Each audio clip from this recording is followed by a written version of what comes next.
Chapter 5 All for a Toothy Grin. One day, Dad took me for a visit to the hospital again. He told me that my injection course had been completed, and so I could relax. But how could I relax when I was being taken into that same building? I was only convinced when he took a different staircase this time, leading to a different wing. I had never been to this part of the hospital earlier, yet I was skeptical. After all, injections were not the only thing I hated, it was the entire hospital. Dad took me straight to the dental outdoor ward. There was already a long queue there.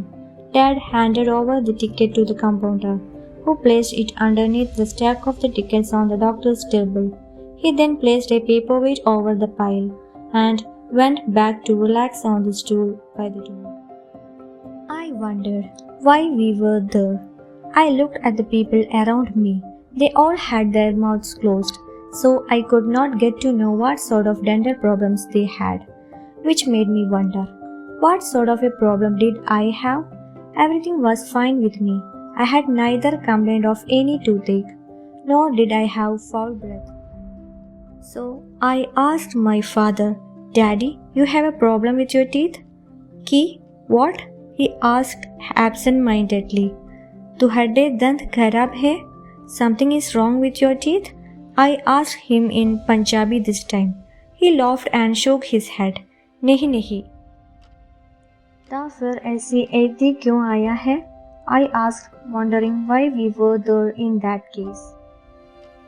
My father sat me down and told me the reason why we were in the dental ward. My front two milk teeth had fallen a few months back. The gap should ideally have been filled up by a pair of brand new, permanent teeth.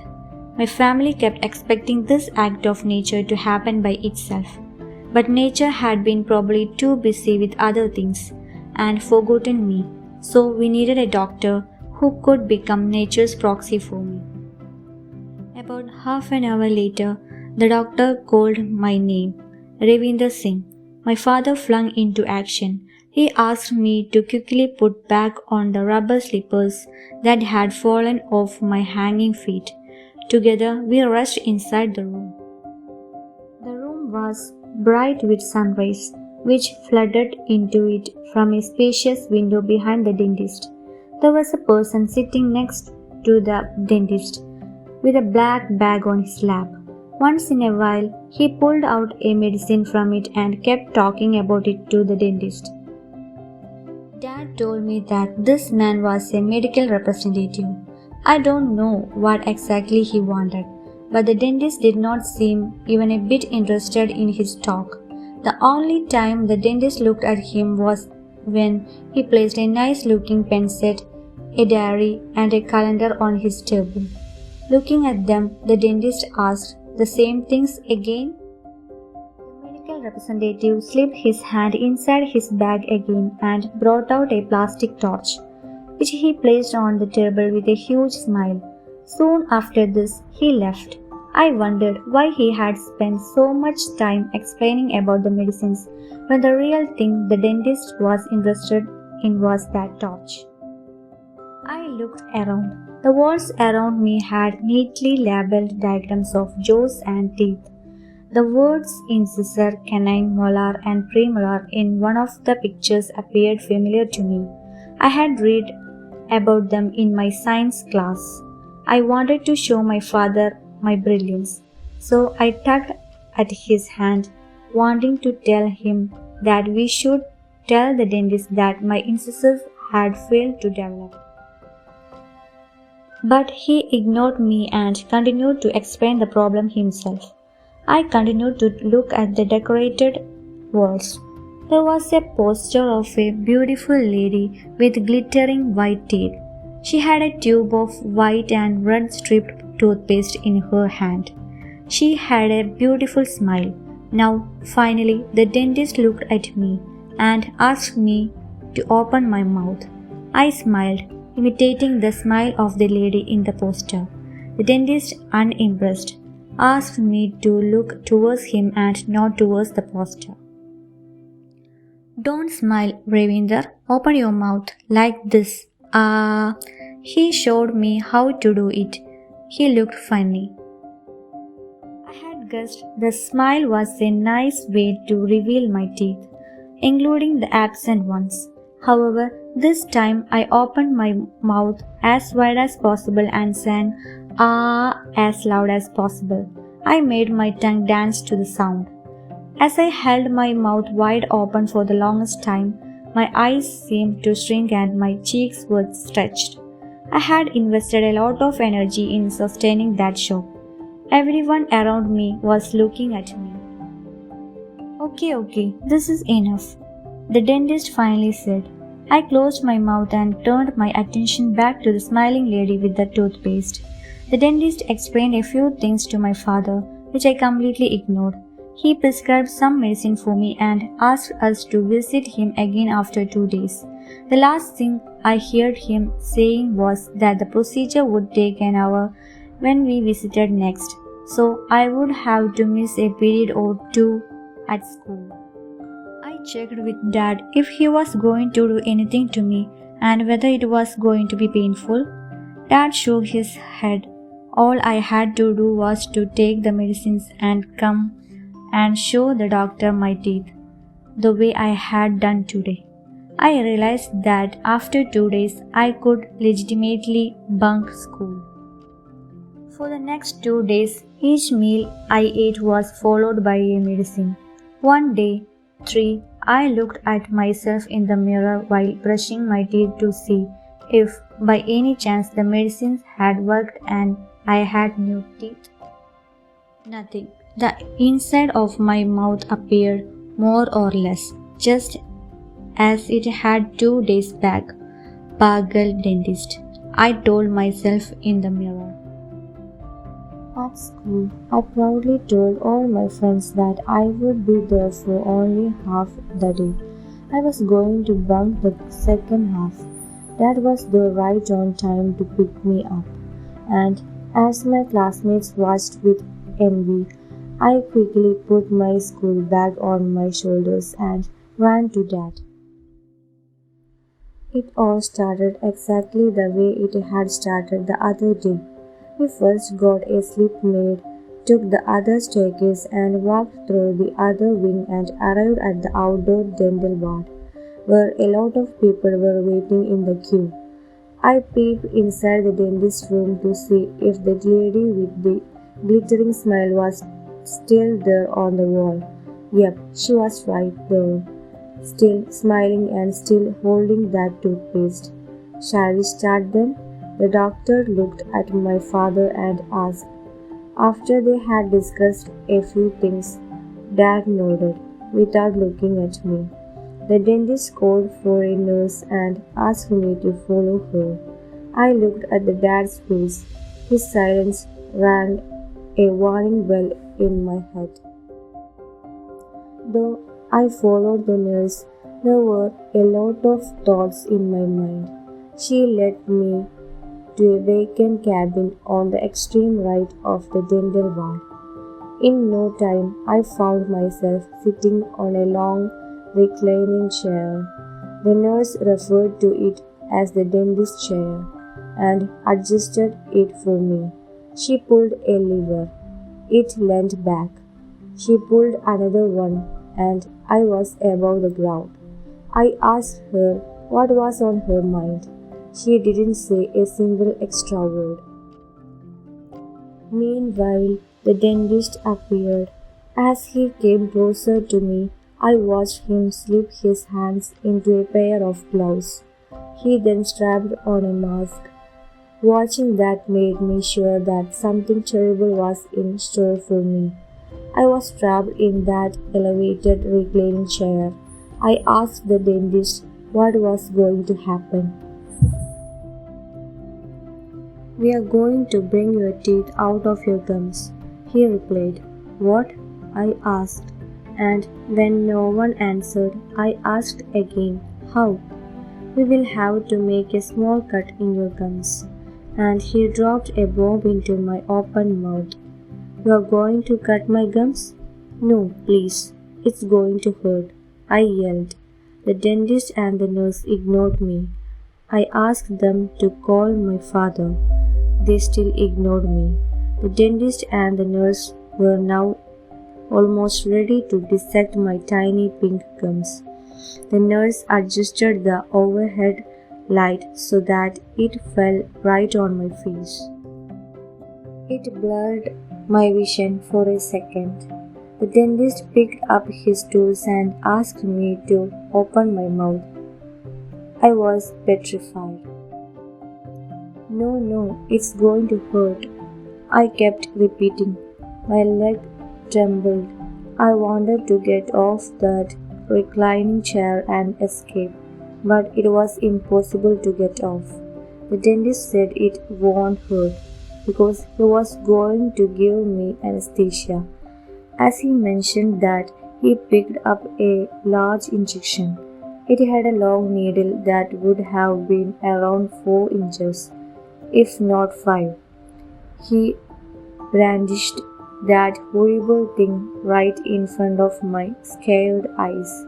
I froze. I could not utter a single thing. I was staring at the injection. "Daddy!" I cried out.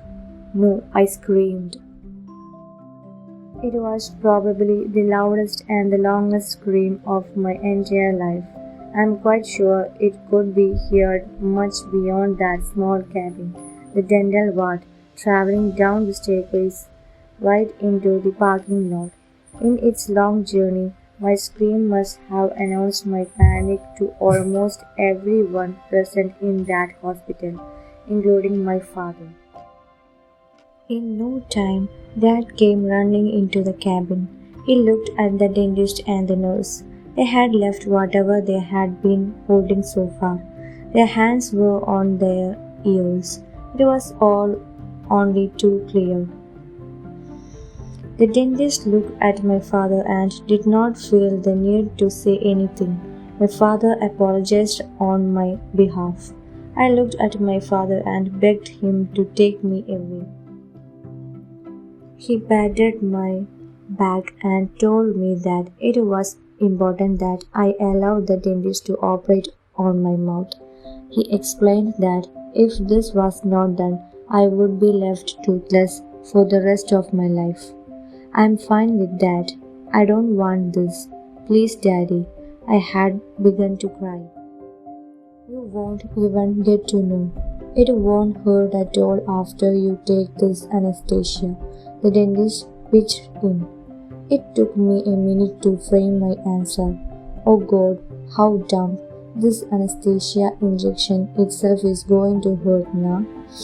The nurse smiled. The dentist looked angrily at her. The dentist turned to Dad and announced, "If you can't convince him now, you will have to bring him next week, as I have other cases to look after."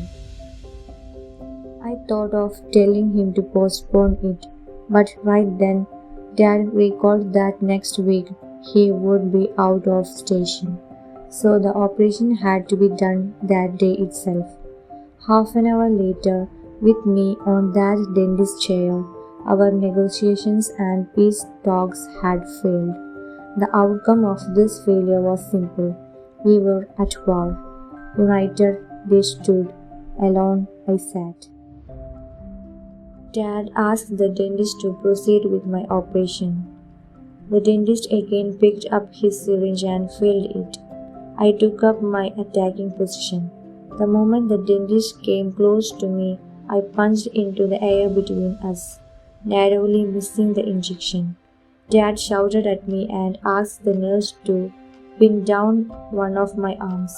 He then grabbed my other arm. The goddamn chair did not even allow me to jump off. I wildly paddled my legs in the air.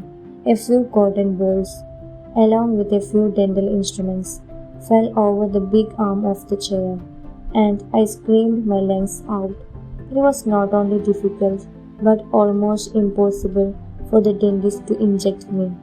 He kept shouting that if I didn't stop, my struggling might end up in the needle breaking and getting stuck somewhere inside my gum. But that didn't bother me. I screamed out louder in response. We were caught in a tussle. It was 3 versus 1, the little me to be precise. The three of them were shouting too, telling each other what to do. Dad then asked the nurse to pin down both my hands. He twisted my arms and brought my hands together behind the back of the chair and asked the nurse to hold them down in that position. He then went to the other side of the reclining chair to hold down my legs. He sat on my knees and weighed down my thighs. My legs were now in his full control. I gathered up all my energy and continued to protest. The tight grip of the nurse had almost stopped the blood circulation in my wrists. I was now sweating. I felt suffocated, but I did not give up. My eyes had grown big and red, but my idea was not to settle down and keep continuing my fight. But in no time I was exhausted. I was breathing heavily. The three of them knew this. They could see that every moment I was getting a little more tired. When my revolt was reduced to intermittent screams, the dentist came closer to me. My father and the nurse continued to hold me tight. The dentist told them that he was finally going to inject me. I collected all my leftover energy and now, instead of moving my head, I started shaking my head left and right. The dentist was now extremely irritated. So was my father. The nurse kept shouting, just out of my line of sight. क्या कर रहे हो बेटा? ऐसा मत करो. What are you doing, son? Don't act like this. The dentist went out for a moment and brought his compounder with him. Mercilessly, he commanded the compounder to hold my head and restrain any sort of movement. He also instructed him to hold my face in such a way that my jaws would remain wide apart. So this was now 4 versus 1. The compounder attempted to do what he was told, but the moment his hands crawled onto my jaw, I bit him hard. His hands tasted of Dettol, the disinfectant.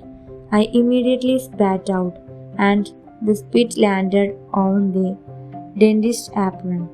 The compounder yelled in pain. The dentist freaked out of frustration. Dad continued to shout at me. The nurse kept saying, Beta, beta. After a half an hour long battle, my body gave up. I wanted air to breathe, a lot of it. I had fought like a brave heart, but I was now exhausted and had resigned myself to fate. I closed my eyes. When I saw the syringe inches away from me, I felt the tears from my eyes and the sweat on my face mingling together. The next thing I felt was an intense pain that surged up from my gums to somewhere behind my nose. I could feel the dentist emptying his syringe somewhere inside the tissues and nerves behind my nostrils. There was pin-drop silence in the cabin. After taking the injection out of my mouth, the doctor wrapped a plastic body cover around me. I remained calm. 2 streams of tears rolled down my cheeks. The anesthesia was quick in its work. I could soon feel a heaviness in my gums. I opened my eyes and looked at Dad. He told me it was all fine. I looked at his hands. They were still pinning down my thighs. I looked back into his eyes. I didn't say anything. I didn't want to say anything.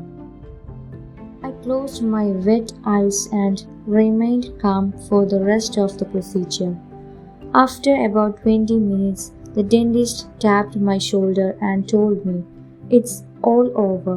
You can get up." I opened my eyes, but this time I didn't make any eye contact with him.